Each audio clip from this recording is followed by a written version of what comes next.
안녕하세요. 커피앤톡입니다. 오늘도 와주셔서 감사드리고요. 바로 사연 읽어보겠습니다. 안녕하세요. 아들 하나 두고 있는 70대 초반의 여성입니다. 사람이라면 인생의 풍파 한 번쯤은 꼭 겪는다고 하잖아요. 저도 한낱 인간이기에 다가오는 인생의 풍파는 피할 수 없을 것이라고 생각을 하면서 살아왔죠. 그러나 지금 생각해보면 저는 남들보다 유달리 인생의 굴곡이 많은 편이었던 것 같아요. 어릴 적 부모님이 일찍 돌아가신 후 할머니 집에서 눈칫밥을 먹으며 자랐고 성인이 되자마자 선을 봐서 시집을 갔거든요. 게다가 남편이 착하고 좋은 사람이었다면 그나마 인생의 재미를 느낄 수 있었을 텐데 결혼 후에 같이 살아보니 정말 최악이더군요. 나이도 저랑 9살이나 차이 났지만 선을 볼 때 돈을 벌고 있고 안정적인 생활이 가능하다고 해서 믿고 결혼을 했던 것이었어요. 그러나 막상 결혼을 해보니 백수의 한량 같은 사람이었죠. 선을 볼 때까지만 해도 깔끔하고 정말 예의가 바른 사람이라고 생각했는데 그것도 아니었어요. 본인 기분이 틀어지면 얘기를 들어보지도 않고 집안에 뒤집어 엎는 일이 많았거든요. 어린 나이에 9살이나 차이 나는 남편에게 맞추어 사는 것도 쉽지 않았는데 시어머니에게 맞춰 사는 것도 보통 일이 아니었죠. 게다가 신혼집을 외부에 분리되어 있는 손님방 같은 공간으로 쓰고 있었기에 더 힘들었던 것 같아요. 시어머니는 매일 아침 신혼집에 들어와 시집살이를 시키려고 했고 덕분에 저는 제대로 쉬는 날 없이 몸을 혹사시켜야 했죠. 특히 결혼 후 5년 만에 아들을 출산했는데 그때 저는 산후조리도 제대로 못하고 시어머니를 도와 농사일부터 나가야 했어요. 게다가 아이가 세상에 나왔는데도 남편은 일을 나갈 생각이 없었고 집에서 퍼질러 자는 일이 많았죠. 결국 저는 버티고 버티다가 모두가 잠든 새벽에 6살 된 아들을 데리고 집을 나올 수밖에 없었어요. 그렇게 집에서 도망쳐 나와 홀로 5년간 시장에서 일을 하며 아들을 키우다가 서류 정리를 하기 위해 다시 남편을 찾아갔죠. 시어머니는 농사일을 나갔는지 집에 안 계신 듯 보였고 방으로 들어가 보니 해가 중천에 떴는데도 남편은 퍼질러 자고 있었어요. 5년이라는 시간이 지났음에도 변함없이 집에서 한량처럼 생활하고 있는 모습을 보니 정말 한심하다는 생각이 들었죠. 저는 퍼즐러 자고 있는 남편을 흔들어 깨웠고 별말 없이 이혼하자며 서류를 건넸어요. 그냥 서류나 보낼 것이지. 아무 여기까지 와서 도장을 찍어달래. 이왕 마음 먹었는데 확실하게 정리하고 싶어서요. 도장만 찍어주면 바로 갈게요. 이혼하자고 하면 내가 내 빽이라도 할 줄 알았냐? 뭐 잘 됐네. 어차피 나도 새 장가 들어야 해서 서류 정리하려고 했는데. 그나저나 준성이는 어쩌고 혼자 왔냐? 준성이는 학교 가서 공부하고 있죠. 지금 나이가 몇인데. 벌써 학교 들어갔을 나이인가? 어쨌든 나는 앞으로 걔 얼굴 볼 생각도 없고 관심도 없으니까 알아서 잘 키워라. 너한테 양육권, 친권 달라고 안 할 테니까 돈만 달라고 하지 마. 사실 저는 남편이 애 데리고 들어오라며 난리 칠 줄 알았는데 예상했던 것과는 달리 순순히 도장을 꺼내 찍어주더군요. 새 장가 간다는 말을 하는 것을 보니 아무래도 5년 사이에 새로운 여자가 생긴 듯 했죠. 게다가 양육권과 친권은 제가 가지고 가는 대신 돈만 달라고 하지 말라는 이야기를 하는 것을 보니 큰 문제는 없을 것 같았어요. 이후 일정 시간이 지나서 저는 남편과 이혼 절차를 마무리 지을 수 있었고 아는 언니 식당에 들어가 새방에 살면서 일을 하게 되었죠. 아무래도 세상에 피부치라고는 둘밖에 없었기에 저는 아들과의 사이가 유별나다고 할 정도로 각별했어요. 아들도 크면서 사춘기 한번 크게 겪지 않아 속썩이는 일이 없었고 특히 공부를 정말 잘해서 사람들이 의사 변호사는 따놓은 당상이라고 했죠. 그렇게 저의 유일한 자랑이었던 아들은 너무나도 잘 자라주었고 대학교 졸업 후에 투자 관련 컨설턴트로 일을 하게 되었어요. 사실 저는 들어본 적이 없는 직업이라 걱정이 이만저만이 아니었죠. 회사에 들어간 아들은 본인이 인정을 받으면서 일을 하고 있다고 하더군요. 그 말이 정말인지 월급도 꽤 많이 받는 듯 보였어요. 그런 아들 덕분에 저는 식당 일도 그만두고 매달 용돈 조금씩 받으면서 편안하게 지낼 수 있었죠. 그렇게 약 4년이란 시간이 흘렀어요.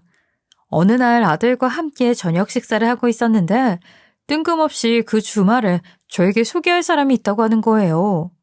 이런 적이 한 번도 없어서 궁금한 마음에 누구냐고 물었더니 결혼까지 생각하는 사람이라고 하더군요. 저는 그 이야기를 듣고 정말 놀랐죠. 아들은 항상 결혼 생각이 없다는 이야기를 했었거든요. 그런 아들에게서 결혼을 하겠다는 이야기를 듣게 될 줄은 몰랐는데 기분이 이상하더군요. 어느덧 그 주 주말이 다가오게 되었고 예정대로 아들은 어떤 예쁘장한 여자를 한 명 데리고 집에 찾아왔어요. 어머니, 안녕하세요. 저는 김미희라고 합니다. 아이, 네. 이름이 굉장히 예쁘네요. 얼굴도 예쁘고. 추울 텐데 얼른 들어와요. 네, 어머니 감사합니다. 우리 아들이 이렇게 집에 사람을 데리고 와 소개시킨 적이 없어서 내가 궁금한 게 많아요. 첫 만남에 실례일 수는 있겠지만 미희 씨가 이해해줘요. 괜찮아요, 어머니. 편하게 말씀하세요. 고마워요. 올해 몇 살이에요? 저는 올해 28살이에요. 지금 무슨 일해요? 회사는 다니고 있고요. 회사는 안 다니고 건물을 하나 사서 1층에서 카페를 하나 운영하고 있어요. 그래요? 그 나이에 카페를 운영한다니 대단하네요. 둘이 연령대도 비슷하고 같이 붙어 있으니 보기 좋네요.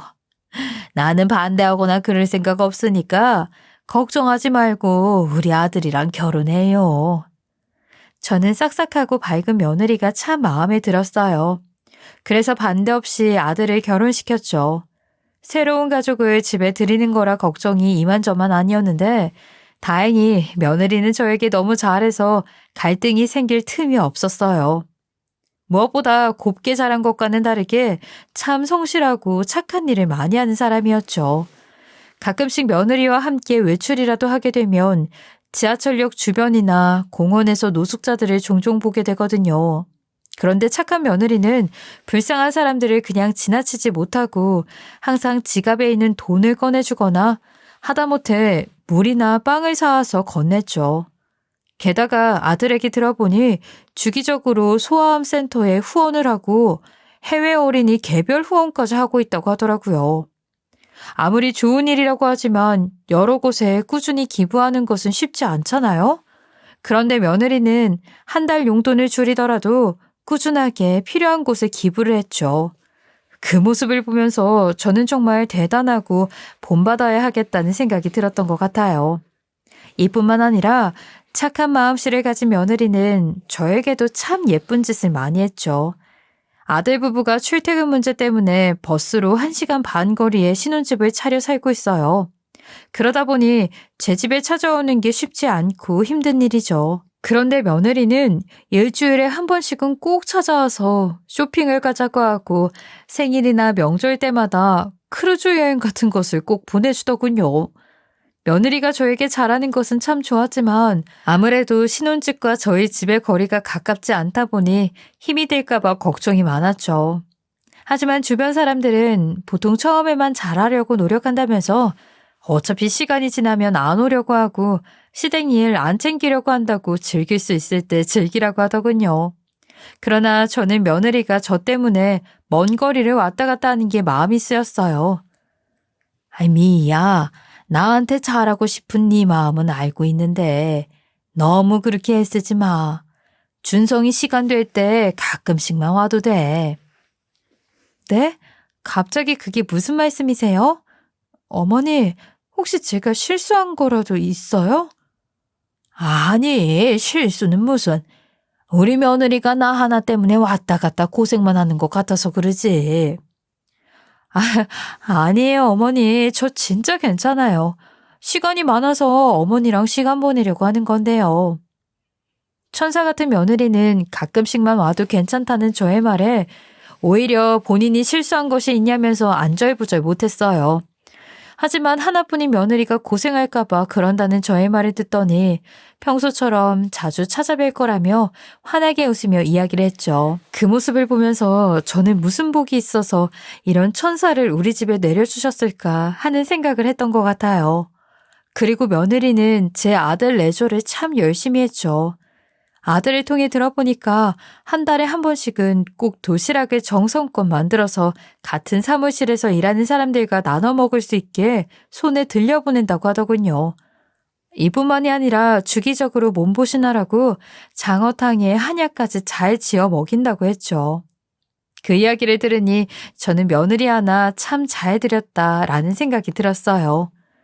다만 저는 모든 면이 완벽한 아들 부부에게 딱 한 가지의 불만이 있었죠. 저도 다른 사람들처럼 아들내외가 좋아하는 반찬을 만들어서 가져다 주고 싶고 가끔씩 집에 찾아가서 시간을 보내고 싶었거든요. 하지만 아들내외는 제가 신혼집을 찾아가는 것을 별로 안 좋아했어요. 말로는 저뿐만 아니라 집에 손님들이 오는 것을 별로 안 좋아한다고 핑계를 대더군요. 아들은 당연히 며느리 편을 들어주느라 본인도 손님이 오는 걸 별로 안 좋아한다고 얘기했지만 며느리가 싫다고 한 것을 누가 모르겠어요?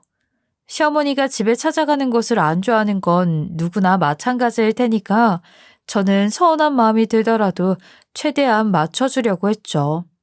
아들 내외가 싫다고 하니 웬만하면 안 찾아가려고 했고 혹시라도 가게 된다면 먼저 연락부터 하고 갔어요. 그런데 5년 전 첫 손주가 태어나게 되었고 조리원에서 갓 퇴소한 며느리가 잘 있는지 걱정이 되었죠. 그래서 미역국이랑 이것저것 밑반찬들을 만들어서 가져가기로 했어요. 집에서 출발할 때까지만 해도 며느리에게 연락을 해야겠다 생각하고 있었는데 아무래도 양손 가득 짐을 들고 있다 보니까 버스에 타서 연락을 한다는 게 깜빡했죠. 하필 그날따라 버스에 사람이 많았고 앉아있을 새가 없었거든요. 그걸 아들내외 집 앞에 도착해서야 알게 되었고 저는 어쩔 수 없다는 생각에 그냥 바로 초인종을 누르고 들어가게 되었죠. 당연히 아들내외는 갑자기 찾아온 제 모습을 보고 굉장히 당황스러워했어요. 어머니, 연락도 없이 여긴 웬일이세요? 그게 태어난 우리 손자 얼굴도 보고 싶고 미너도 조리원에서 막 퇴소를 했으니 집에 먹을 게 없을 것 같아서 이것저것 만들어 왔다. 네. 일단 들어오세요, 어머니. 그렇게 저는 아들내외 집에 들어가서 함께 식사를 하게 되었죠. 연락도 없이 왔다고 한 소리 들을 줄 알았는데 며느리는 식사를 하는 내내 전혀 불편한 티를 내지 않았어요. 그래서 저는 아들내외의 기분이 나쁘지 않은 것 같아 다행이라는 생각을 하면서 다시 집으로 돌아왔죠. 그런데 집에 도착하자마자 아들에게 득달같이 전화가 걸려오는 거예요. 아들, 본 지 얼마나 됐다고 벌써 연락이야. 혹시 내가 집에 뭐 놓고 왔어? 아니, 그게 아니라 엄마, 미희가 집에 손님이 오는 걸 별로 안 좋아해. 특히 오늘같이 피곤한 날에는 많이 예민하게 굴고 그러니까 다음번에는 연락 없이 집 안 왔으면 좋겠어. 엄마도 서운하겠지만 조금만 도와줘요. 미희가 나 불편하다고 그러냐? 오늘은 정말 실수였다. 버스에서 연락한다는 게 앉을 새가 없어서 깜빡했어. 미안하다고 전해줘라. 그게 아니라 어찌되었건 엄마도 좀 도와줘요. 그렇게 아들은 본인 할 말만 하고 곧바로 전화를 끊어버렸죠. 아침 일찍 일어나 힘들게 반찬 만들어서 바리바리 들고 갔더니 돌아오는 말이 결국 연락 없이 집에 오지 말라는 이야기라니 정말 서운하고 속상했어요. 하지만 아들내외도 지들 생활이 있으니 제가 뭘 어쩌겠나 싶어서 그냥 알겠다고 하고 말았죠. 그래도 며느리는 여전히 집에 자주 찾아오면서 저를 잘 챙겨주었어요. 물론 손자가 태어난 후에 정신이 없다 보니 예전처럼 일주일에 3-4번까지는 오지 못했죠. 하지만 주말에는 꼭 손자와 아들을 데리고 와서 하루 종일 시간을 보내다 가곤 했어요. 친구들 얘기를 들어보면 자식들이 결혼 후 명절 때나 겨우 왔다가 가거나 손주를 안 보여주려고 하는 경우가 많다고 하더라고요. 저도 나중에 그런 일을 겪는 것은 아닌가 내심 걱정했는데 집에 찾아오지 말라는 것만 빼면 저희 며느리는 예전과 다를 것이 없어서 정말 다행이었죠. 오히려 예전처럼 집에 자주 찾아오지 못해 죄송하다며 하루에 한 번은 꼭 안부 전화를 걸어오더군요. 그리고 손자가 태어난 후에는 아기 키우면서 필요하거나 궁금한 것들에 대해서 저에게 물어보고 상의하기도 했죠. 그만큼 저와 며느리는 여전히 고부관계가 좋았어요. 그렇게 손자가 태어난 지 5년이라는 시간이 흘렀어요. 아들내외는 손자가 5살이 되던 해 살던 집을 팔고 평수를 넓혀서 새로운 곳으로 이사를 하게 되었죠. 저는 이사했다는 소식을 듣고 나서 궁금한 마음에 한번 안 부르나? 내심 기대를 하고 있었어요. 하지만 한 달이 지나도 놀러 오라는 말 한마디가 없어서 조금은 서운한 마음이 있었죠. 그런데 어느 날 며느리에게서 전화 한 통이 오더라고요. 어머니, 혹시 이번 주 주말에 시간 되세요? 따로 약속이 있으신 건 아니죠? 이번 주 주말? 아니, 너희들이 집에 놀러 오는 날 아니냐? 따로 약속은 없는데 어디 갔다 오려고? 아니, 그게 아니라 어머니 저희 집 이사했는데 놀러 오지 않으실래요? 집 구경하고 싶으시잖아요. 아이, 보고 싶기는 하다만 내가 너희 집에 놀러 가도 되겠냐? 너 안 불편하겠어? 그럼요. 다른 사람은 몰라도 어머니께는 집 구경 시켜드려야죠. 나는 너희가 이사한 집 보면 좋지. 그럼 주말에 놀러 가마. 주소 보내줘. 네, 어머니 바로 주소 보내드릴게요. 다른 사람이면 몰라도 저에게는 집을 보여주고 싶다는 며느리의 말에 저는 흔쾌히 알겠다며 놀러 가겠다고 했죠. 그렇게 약속된 주말이 다가왔어요. 저는 아들네의 집에 가기 위해 아침 일찍부터 부지런히 움직이게 되었죠. 아무래도 아들네가 이사한 집까지는 거리가 꽤 있기도 했고 며느리가 음식을 만들면서 힘들 것 같아 옆에서 준비를 같이 하는 게 낫지 않을까 싶었거든요. 그런데 제가 너무 부지런히 움직였나 봐요. 처음 가는 곳이라 길을 찾기까지 계산에 출발해서 그런지 예상했던 것보다 너무 일찍 아들네의 집에 도착하게 되었죠. 며느리는 약속된 시간보다 3시간이나 일찍 도착한 저를 보면서 많이 당황한 듯 보였어요. 아, 어머니, 약속 시간이 한참 남았는데 벌써 오신 거예요? 천천히 오셔도 되는데. 아니, 내가 시간 계산을 잘못했지 뭐냐? 괜히 빨리 움직였나 보다. 괜찮아요. 들어오셔서 집 구경 먼저 하시고 저랑 수다 조금 떨면 되죠 뭐. 며느리는 집에 들어오라고 하더니 집 여기저기 구경을 시켜주었어요. 아들은 퇴근하기 전이었고 손자도 유치원에서 돌아오지 않은 시간이라 그런지 며느리는 제 옆에 붙어서 이것저것 보여주느라 바빴죠. 저는 약 1시간 동안 집 구경도 하고 소파에 앉아 차 한잔하면서 며느리와 웃고 떠들며 대화를 나눴어요. 그런데 저와 한참을 떠들던 며느리가 급하게 자리에서 일어나더니 지갑이랑 휴대폰을 챙기더군요. 저는 갑자기 왜 그러나 했는데 알고 보니 손자를 데리러 갈 시간이었던 것이었죠. 마침 저도 며느리가 나가면 할 일이 없으니 같이 가서 손자를 데리고 오려고 자리에서 일어났어요. 그런데 며느리가 떠들고 하느라 픽업 시간이 늦었다고 빨리 가야 한다면서 저에게 그냥 집에 계시라고 하더군요. 그러면서 급하게 뛰어가는데 오히려 방해가 되겠다는 생각이 들었죠.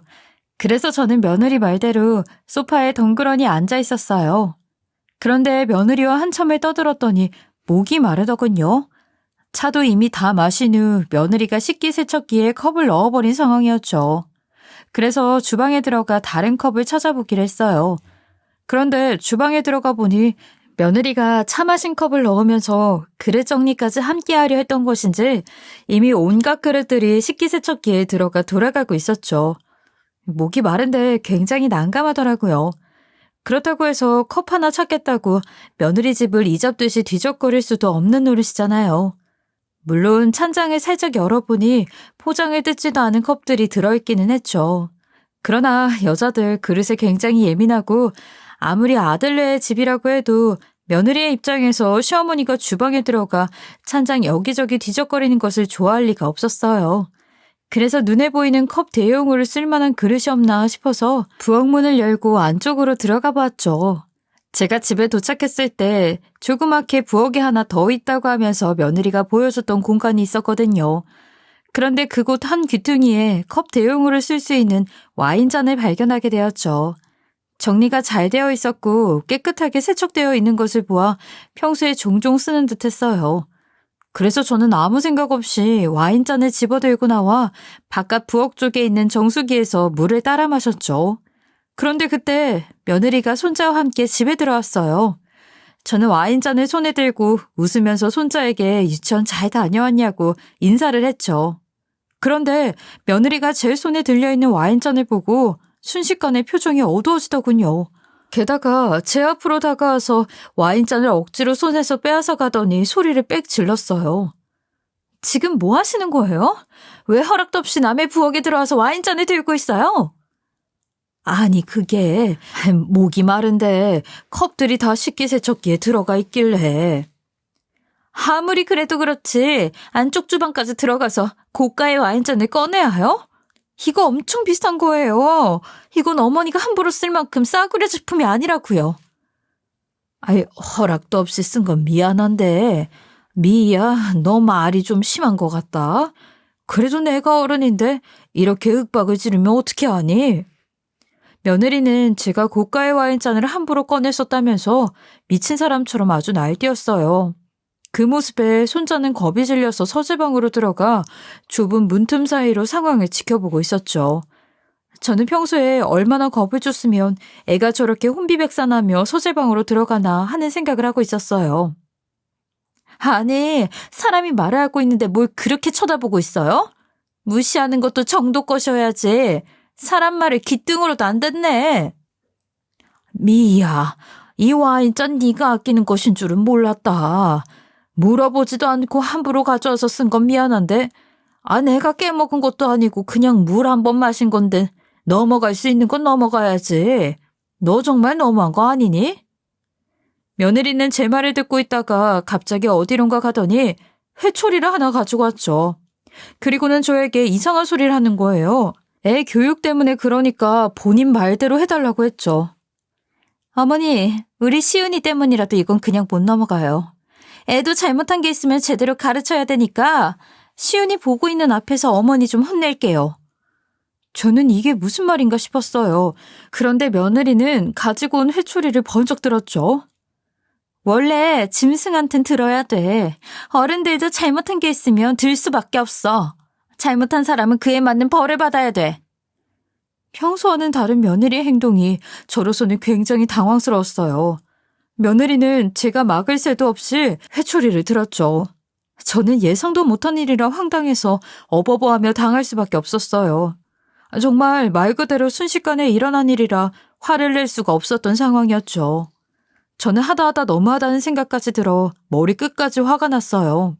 그래서 며느리가 들고 있는 회초리를 손으로 잡은 채 뭐라고 한마디 하려고 했어요. 그런데 그 순간 며느리의 얼굴 표정이 싹 변하더군요. 아, 맞다. 어머니, 제가 가만히 생각해보니까 집에 술이 없는 것 같네요. 조금 이따 식사할 때 한 잔씩 하려면 술이 있어야 할 텐데. 제가 얼른 가서 사올게요. 마트 다녀올 동안 저희 시훈이 좀 봐주세요. 제가 한마디 하려고 하니 며느리는 마트를 다녀와야겠다며 휙 하고 밖에 나가버렸죠. 정말 황당하기도 하고 얼굴 표정이 싹 변하는 게 온몸에 소름이 돋았어요. 며느리가 밖으로 나가자 손자는 이리저리 눈치를 살피며 저에게 다가왔고 눈에 눈물이 맺혀 있는 게 문틈 사이로 며느리와 있었던 일을 지켜보면서 많이 놀란 듯 보였어요. 저는 머리끝까지 화가 났지만 일단 손자부터 달래줘야겠다 생각했죠. 아이고, 우리 시훈이 많이 놀랐지? 별일 아니야. 할머니 괜찮으니까 울지 마. 뚝! 우리 시훈이 할머니가 안아줄까? 할머니, 이거 봐. 저는 많이 놀랐을까 걱정이 되어 안아서 달래주려고 하는데 손자가 손에 들고 있던 것을 보라고 저에게 건네주더라고요. 손자가 저에게 보라고 준 것은 사진이었어요. 처음에는 뒤집어진 채로 건네주길래 본인 사진을 보여주려고 하는 건가 했어요. 그런데 사진을 뒤집어 제대로 보고 나서 저는 너무 놀랄 수밖에 없었어요. 그 사진 속에는 제 아들 얼굴이 나와 있는데 만신창이의 모습이었어요. 아무리 봐도 정상적인 사람의 모습이 아니었죠. 그 사진을 보고 저는 손자에게 말까지 더듬으며 이야기했어요. 시훈아, 이 사진 어디서 났어? 이거 어디서 가져왔는지 할머니한테 얘기해 줄 수 있을까? 아빠 방에 있었어. 제가 다급하게 사진을 어디서 가지고 왔냐고 물으니 손자는 아빠 방에서 가져왔다면서 제 손을 잡고 아들이 쓰는 서재방으로 갔죠. 그리고는 눈에 잘 띄지 않는 책상 구석 아래 칸에 아빠 보물창고가 있다고 하면서 손가락으로 가리켰어요. 처음에는 손자가 어떤 것을 가리키고 있는 것인지 전혀 이해를 못했죠. 그래서 보물창고가 어디 있는 거냐고 하면서 다시 물었더니 손자는 제 손을 잡아 끌고 가까이 가서 책상 귀퉁이에 숨겨져 있는 서랍 하나를 꺼내 보여주더군요. 아빠가 맨날 사진을 가져와서 이 보물창고에 넣는 거 봤어. 근데 여기는 아빠랑 나만 아는 보물창고라고 엄마한테는 시태야 한다고 했어. 그랬구나. 우리 시은이 보물창고 할머니가 잠깐 열어봐도 될까? 왜냐하면 그 서랍에 할머니가 꼭 봐야 할 아주 중요한 것들이 들어있거든. 응, 근데 할머니도 보물창고 본 거 엄마한테는 시트해야 돼. 알겠지? 저는 며느리에게 비밀로 해야 한다며 반복해서 이야기하는 손자의 말에 알겠다고 대답한 후 급하게 서랍을 뒤적거리기 시작했죠. 그런데 서랍을 열어보니까 비슷한 사진이 한두 개가 아니었어요. 저는 너무 기가 막혔지만 혹시 모를 상황에 대비해서 휴대폰으로 그 사진들을 하나씩 찍어 놓았죠. 누가 이런 짓을 했는지 예상이 되었지만 그래도 손자에게 한번 확인은 해봐야 할 것 같았어요. 그래서 서랍을 열어보는 저를 지켜보고 있던 손자를 붙들고 물었죠. 시은아, 혹시 아빠 얼굴을 이렇게 만든 사람이 누군지 봤어? 엄마가 그랬어. 설마 했었는데 정말로 며느리가 했다는 이야기를 듣게 되니 다리에 힘이 풀리더군요. 이런 일은 TV에만 나오는 건 줄 알았는데 그런 일이 다른 사람도 아니고 제 아들에게 일어났다는 것이 너무 마음 아팠어요. 그리고 그동안 제 아들이 얼마나 큰 고통을 당해왔을지 생각하니 화가 나고 가슴이 찢어졌죠. 저는 아들이 평소에 티를 내지 않았기에 아무 문제 없이 행복하게 잘 살고 있는 줄 알았거든요. 그런데 두 눈으로 사진들을 확인하고 나니 며느리가 아들에게 부당한 대우를 한 것만큼은 죽었다 깨나도 절대 용서 못할 것 같았죠. 저는 사진들을 확인하고 난 후 열불이 터져 아들에게 대놓고 전화해 왜 미련하게 지금까지 참고 살았던 거냐 물어보려고 했어요. 그러나 다시 생각해보니 아들이 증거물을 이렇게 많이 모아놓음에도 티를 내지 않은 채 참고 살았다면 제가 묻는다고 해서 순순히 대답해줄 것 같지는 않았죠. 그래서 아들이 해결을 못하고 있다면 제가 대신 나서서 해야겠다 싶었어요. 몰랐으면 모를까 알고도 모른 척은 못할 것 같았고 무엇보다 시간이 지나면 더 큰일이 생기지 않을까 하는 염려가 되었거든요. 일단 저는 손자가 알려준 서랍을 원래의 자리로 되돌려 놓고 소파에 앉아 있었어요. 그렇게 한참의 시간이 지나자 아들과 며느리가 묵직한 비닐봉투를 나눠 들고 같이 집에 들어왔어요. 며느리는 소파에 손자와 함께 앉아있는 저를 보며 이전과는 사뭇 다른 표정을 하고 저를 대했죠. 저는 속이 부글부글 끓어올랐지만 최대한 아무렇지 않은 척을 했어요. 어머니 배 많이 고프시죠? 좋아하시는 월남쌈이랑 불고기 해 먹으려고 재료 사왔는데 얼른 식사 차려드릴게요. 앉아서 시은이 아빠랑 담소 나누고 계세요. 그래, 얘기 나누고 있을게. 그렇게 약 1시간 정도의 시간이 흐르고 음식 준비가 다 되었다는 며느리의 말에 식탁으로 가서 앉았죠. 식사가 시작되자 며느리는 착한 얼굴을 하고 저에게 이것저것 먹어보라면서 권유를 했어요. 그러면서 요리 잘하지 않았냐며 애교까지 부리는데 소름이 끼쳐 밥이 코로 들어가는지 입으로 들어가는지 모르겠더군요. 입맛이 없어 밥을 먹는 둥 마는 둥 하고 있었는데 어느덧 손자가 밥을 다 먹었는지 자리에서 일어났죠. 저는 이때가 기회다 싶어서 손자 핑계를 대며 자리에서 일어났어요. 여기까지 왔는데 할머니가 손자 방 구경 좀 해보자. 우리 시은이 방은 어디야? 할머니한테 소개 좀 해줘봐. 응, 할머니 저기가 내 방이야. 손자는 방 구경 좀 시켜달라는 저의 말에 신이 나서 본인 방으로 저를 안내했죠. 며느리와 아들은 제가 손자 방 구경을 하겠다고 하니까 그대로 식사를 이어갔어요. 그렇게 저는 방 안으로 들어가게 되었고 손자가 장난감에 정신 팔려 있을 때 경찰에 신고를 하게 되었죠. 혹시나 통화 소리가 방 밖으로 흘러나가 며느리랑 아들이 눈치를 챌까봐 조마조마했는데 다행히 손자랑 놀아주고 있다고 생각하는 것인지 크게 신경을 안 쓰는 듯 보였어요. 그렇게 신고를 한 후 약 10분 정도의 시간이 지나 아들네외 집에 경찰들이 들이닥쳤죠. 경찰관들이 며느리를 찾자 아들네외는 굉장히 당황한 듯 보였어요. 아니 뭐예요? 저희 집에는 무슨 일로 오셨죠? 신고받고 출동했습니다. 누가 신고를 했다고 그래요? 가족끼리 모여서 식사하고 있는 건데. 이런 상황에서 신고할 만한 일이 뭐가 있다고 그래요? 잘못 찾아오셨네요. 내가 경찰에 신고했다. 어머니, 식사 잘하시고 나서 이게 무슨 짓이에요? 갑자기 경찰이라뇨. 자기야, 혹시 어머니 치매 있는 거 아니야? 내일 당장 병원에 모시고 가서 검사 받아봐야겠어. 며느리는 집에 경찰들이 들이닥치니 많이 당황한 듯 급하게 저를 치매 환자로 몰아가기 시작했죠. 하지만 저는 경찰관들에게 잠시 기다려달라고 하고 나서 서재방으로 갔어요. 그리고는 서랍에 담겨있는 사진들을 꺼내서 경찰관들에게 보여줬죠. 며느리는 경찰관들에게 내미는 사진을 보더니 본인이 그런 것 아니라고 방방 뛰기 시작했어요. 그러나 저는 오후에도 며느리가 회초리를 올렸다며 필요하다면 상태를 보여주겠다고 했죠. 며느리는 끝까지 제가 거짓말을 하는 거라면서 본인은 그런 사람이 아니라고 했어요. 하지만 경찰관님들은 일단 신고가 들어왔고 증거물들이 많으니 경찰서에 가서 조사를 해야 할 것 같다며 며느리를 데리고 갔죠. 그리고 저와 아들도 경찰서에 가서 조사를 받아야 한다고 했어요. 그래서 손자를 데리고 함께 경찰서로 이동하게 되었죠. 사실 저는 상의도 없이 경찰에 신고를 했다며 아들이 화를 낼 줄 알았어요. 그런데 이동하면서 이야기를 들어보니 아들도 다 생각이 있었더군요. 미안하다 준성아. 내가 상의도 없이 경찰에 신고를 했어. 아니에요 어머니. 제가 미리 말씀드리지 못해서 죄송해요. 그런데 저도 다 계획이 있었어요. 계획이라니. 처음에는 미희가 욱하는 모습은 있었지만 저렇게 심하지 않았어요. 그런데 시간이 지나면서 점점 행동이 거칠어지더라고요.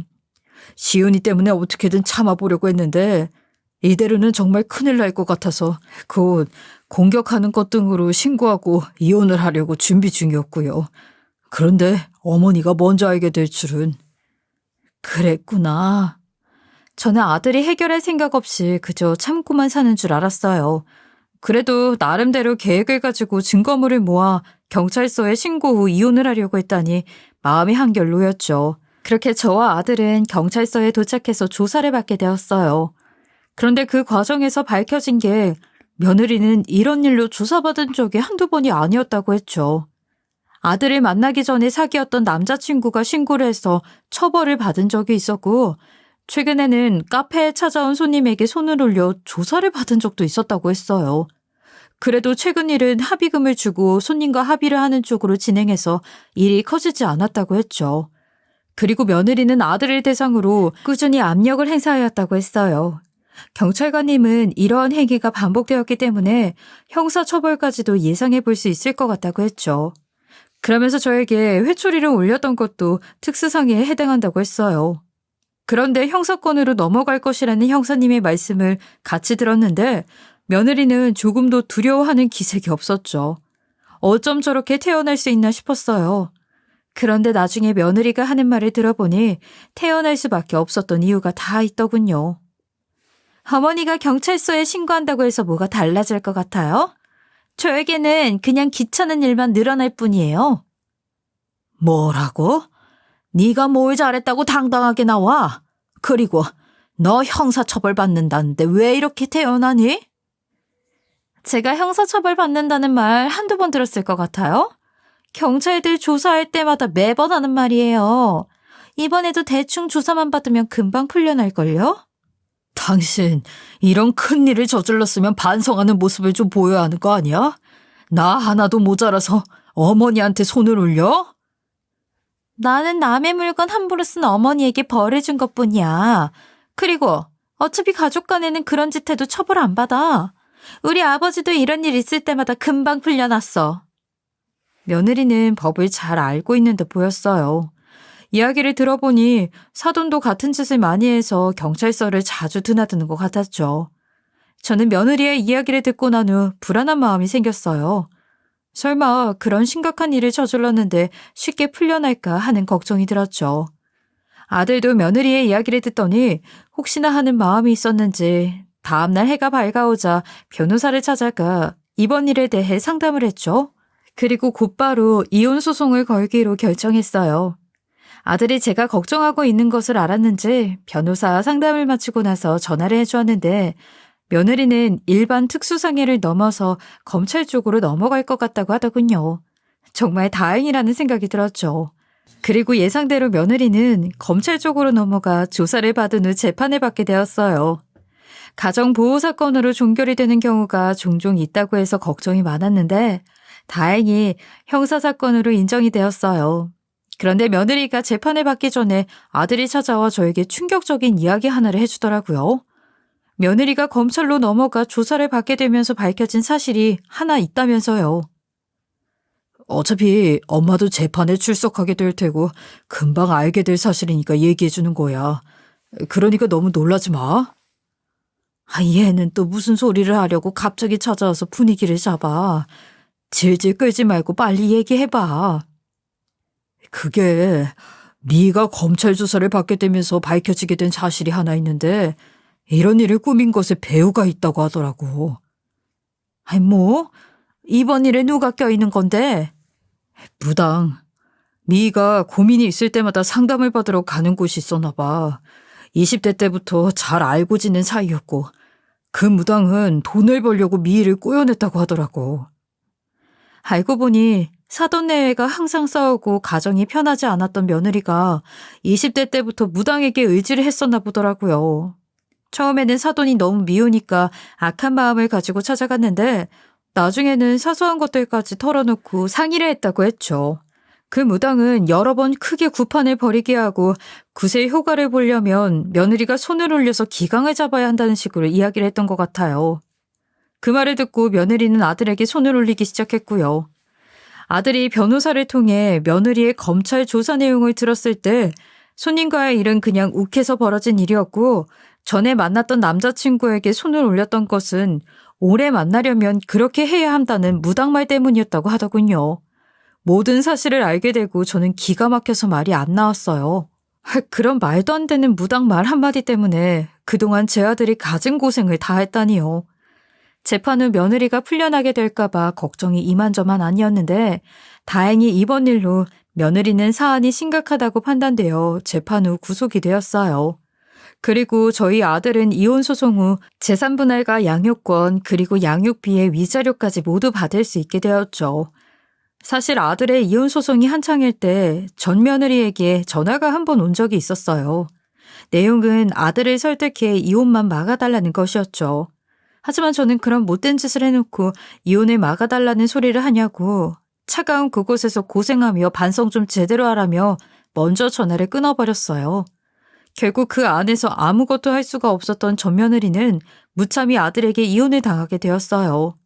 그리고 재산분할과 위자료 그리고 양육비를 보내기 위해서 다른 가족들을 통해 가지고 있던 건물을 팔아 돈을 보내왔다고 했어요. 나중에 들어보니 전 며느리는 돈을 보내면서 손자 얼굴만 주기적으로 보여줄 수 없겠냐고 부탁을 했다고 했죠.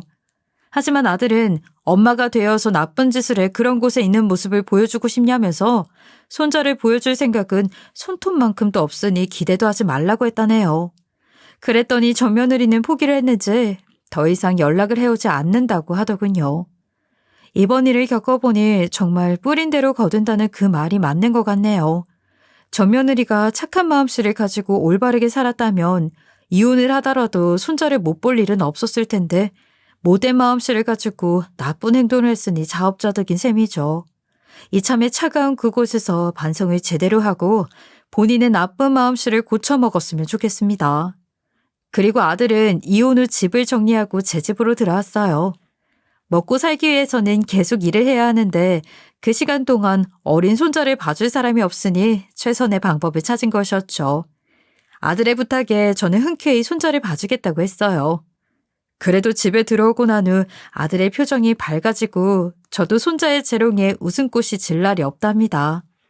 이렇게 웃는 날이 늘어나면 힘들었던 만큼 좋은 일도 언젠가 저희 집에 찾아오겠죠. 웃는 자에게 복이 있다고 하니 애청자님들께서도 좋은 일이 올 거라는 생각으로 행복한 하루하루를 보내셨으면 좋겠습니다. 저의 모자란 인생 이야기 들어주셔서 감사합니다. 지금까지 커피앤톡이었습니다. 오늘도 끝까지 함께 해주셔서 감사하고요. 다음 영상으로 또 찾아뵙겠습니다.